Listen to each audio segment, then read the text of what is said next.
Hi, and welcome to my channel. You're Not Working Why? My name is Lee. I'm a career developer and a facilitator, and I'd like to welcome you every week to come in and talk to me about what your problems are in finding work. I can help.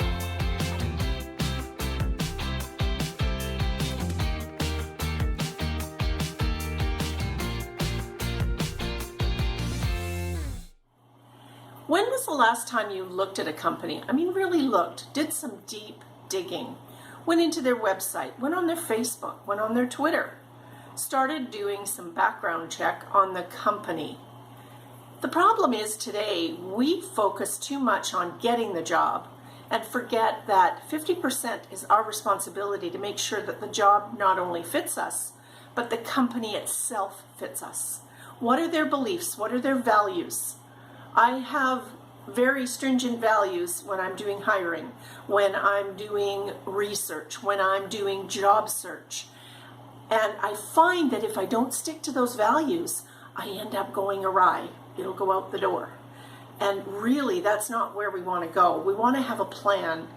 So the first suggestion I've got for you today is to make sure that you're not looking just at job ad postings. So you're not going to the Indeeds, the Job Shop, the Workopolis, whatever you're using as a massive job search. You're not using just those. You're actually going after the companies. So when you go onto your job search website and you see a company, ABC company, you're going to talk to that company or you're going to do some research on that company. Take a look at their website. Do they have a careers page? Is the job that you've seen on a job posting board an actual job with them? Ask yourself that. Look in their websites, because sometimes these companies that are job posting boards are reissuing jobs that are old, that have been filled months, years ago, but they recycle them because they have to have enough for you to come back and look at. I'm not saying they're doing this badly. I'm not saying they're doing this illegally. What I'm saying is they are making sure that you have enough to look at when you are looking for those jobs. So take a look at the company. Find out if those companies are actually advertising. And I'll tell you a little story. And I'm a storyteller. I think I told you that. But again, I'll tell you again. I had a gentleman come in, wanted to be a driver, was interested in driving a vehicle. Didn't matter. He had a class 3 with air. He wanted to drive anything with a class 3 with air and under. So we started doing some research. And he found a job on Indeed that he thought was perfect for him. So in looking at it, I had a feeling, an inkling, that there was a problem with this job ad.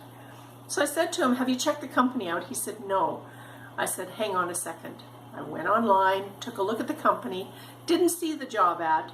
He wasn't convinced. He really wanted to apply for this job on Indeed.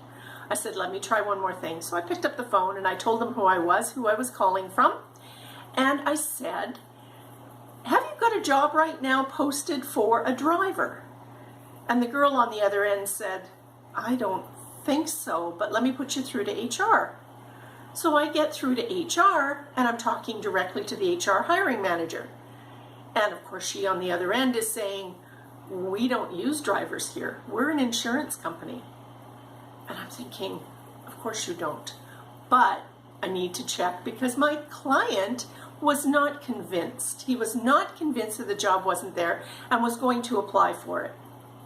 So in your due diligence, I really recommend that you check out the companies that you're applying for. There are other ways, and we're going to talk about a lot of different methods to job search, but there are other ways of checking out companies.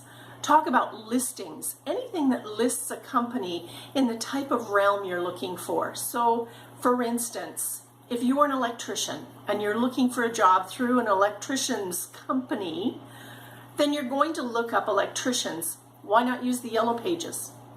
Why not go through the Yellow Pages and start looking at the websites and actually that identify jobs that these companies have? Because I'm telling you, you will get a lot further along by either making a phone call or looking up the website than you would just applying to a blank membership in a job board. It's happening everywhere. I can't tell you how many times clients come into my office and say, I've done my due diligence. I've applied to every job I see.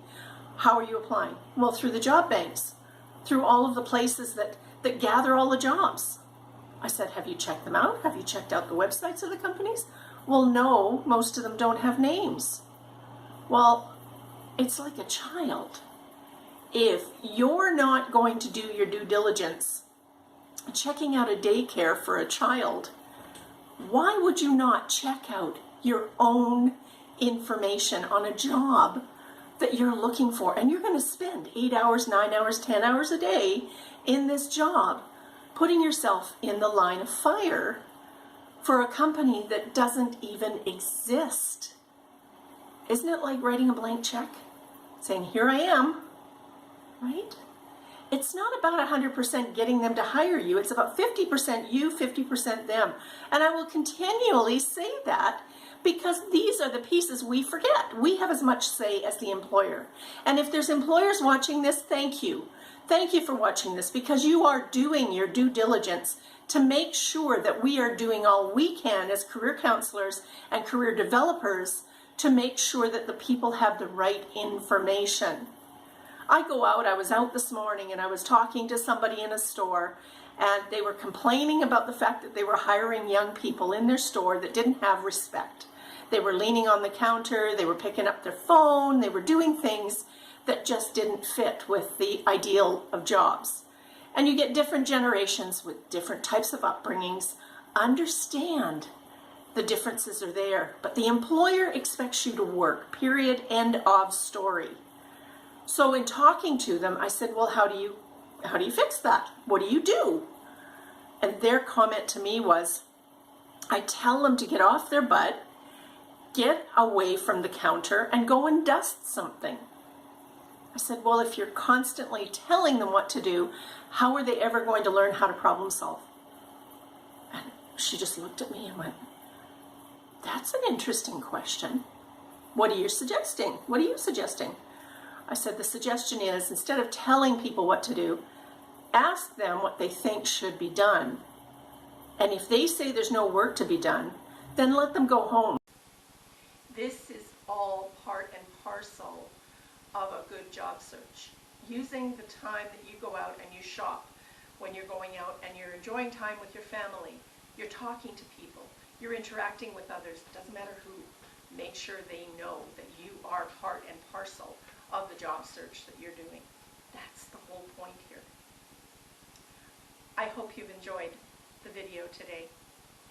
I would like to offer my ability to be able to come to you each week and give you some more information and walk you through some of the difficulties in the perfect job right here on You're Not Working Why? Come on back and we'll talk a little bit more. Take care. I look forward to seeing you soon. Bye for now.